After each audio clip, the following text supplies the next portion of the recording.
عجیب رواج ہے دنیا کا، اپنی رونق بھی دو اور جہیز بھی۔ نماز میں سب عمل ہو جاتے ہیں، تلاوت بھی، ذکر بھی، درود بھی، دعا بھی، حاجزی بھی اور ورزش بھی۔ اللہ پاک ہمیں 5 وقت کا نمازی بنائے، آمین۔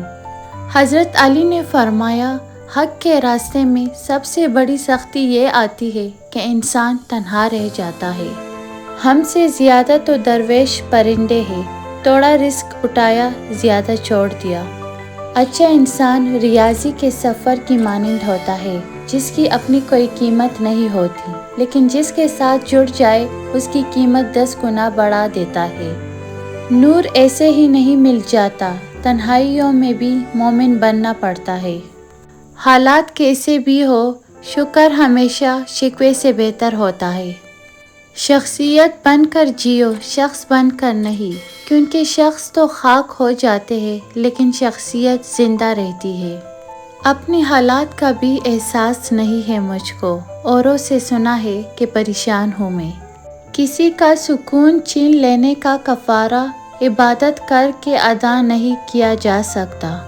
کچھ لوگوں کو ہم عزت دینا چاہتے ہیں مگر وہ اپنے رویے سے ثابت کر دیتے ہیں کہ انہیں اس کی ضرورت نہیں۔ سب سے بڑی نعمت سکون ہے، اللہ سے ذہنی اور جسمانی سکون مانگا کرے۔ دلائل تو بہت تھے لیکن فرمان ہے، جاہل سے بحث کرنے سے بہتر ہے معافی مانگ کر جان چھڑا لو۔ دھوکہ بڑی کمال کی چیز ہے، کبھی کھا کر دیکھو سمجھدار ہو جاؤ گے۔ بچوں کو جب آپ مارتے ہیں تو اس کا مطلب پتہ ہے کیا ہے کہ آپ میں سمجھانے کی صلاحیت نہیں ہے۔ قبر کی اندرونی خوبصورتی کے لیے خود محنت کرو، کیونکہ گھر والے صرف باہر سے ماربل لگا کر بھول جائیں گے۔ سوچ سمجھ کر زندگی گزارو، کیونکہ جو آج مٹی کے اوپر کرو گے کل مٹی کے نیچے اس کا حساب بھی دینا پڑے گا۔ آپ اپنی زندگی سے بھلے خوش نہ ہو، پر کچھ لوگ ایسے بھی ہیں جو آپ جیسی زندگی کے لیے ترستے ہیں۔ صبر کرو، دیکھنا اللہ اپنی مدد وہاں سے بھیجے گا جہاں تم اپنی ہمت ہار کے لوٹ آئے تھے، انشاءاللہ۔ نرم الفاظ پر خرچ کچھ نہیں ہوتا، لیکن اس کی قیمت بہت زیادہ ہوتی ہے۔ رشتہ کوئی بھی ہو، خوبیوں اور خامیوں سمیت برداشت کر کے نبھایا جاتا ہے۔ جب تم مشکل سے نکل کر آسانیوں میں آ جاؤ تو اس رب کو سجدہ ضرور کرنا جس نے تمہیں گر کے اٹھنا اور کچھ نہ ہونے سے کچھ ہونا سکھایا اور کچھ بنایا بھی۔ ہر رکاوٹ میں کوئی نہ کوئی بہتری چھپی ہوتی ہے، جو اللہ تک لے جائے اسے ٹوکر نہیں کہتے۔ برے وقت میں بھی کسی سے کوئی امید مت رکھو، کیونکہ سمجھوتا شیر کو بھی کتا بنا دیتا ہے۔ رشتوں میں بھروسہ اور موبائل پر نیٹ ورک نہ ہو تو لوگ گیم کھیلنا شروع کر دیتے ہیں۔